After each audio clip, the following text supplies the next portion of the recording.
यो हो अपी ट्रेकको फाइनल पार्ट। म चाहिँ आज अपी ट्रेकको बारेमा हजुरहरूलाई भन्छु के भयो कस्तो भयो भनेर।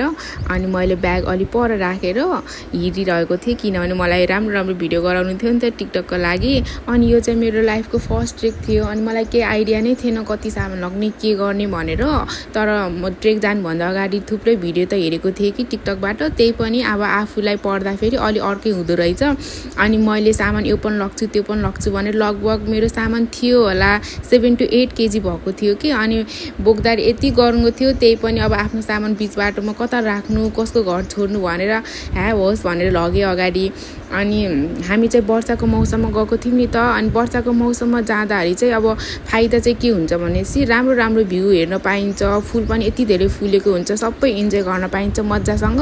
तर अर्को गाह्रो पार्ट चाहिँ के हुँदो रहेछ भनेपछि बाटोमा यति धेरै पहिरो जाने अनि त्यो खोलाको आवाजहरू पनि यति ठुलो ठुलो, बाटो कतै चिप्लेला भन्ने डर, माथिबाट ढुङ्गा खस्ला भन्ने डर है। हामी तेस्रो दिनमा धौली ओडार भन्ने ठाउँ पुगेका थियौँ।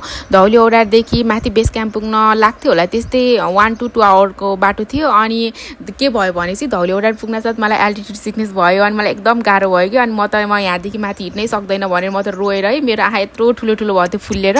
अनि ल त नि अब किन रिस्क लिने, अब यस्तो गाह्रो भइ पनि किन जानु भनेर एक दिन चाहिँ हामी त्यही होमस्टेमै बस्यौँ, धौली ओडारकै होमस्टेमा बस्यौँ। त्यसपछि भोलि बिहान 8 बजेतिर हामी फेरि बेस क्याम्प को लागि हिँड्न थाल्यौँ। अनि 1.5 घन्टामा हामी माथि बेस क्याम्प पुग्यौँ है।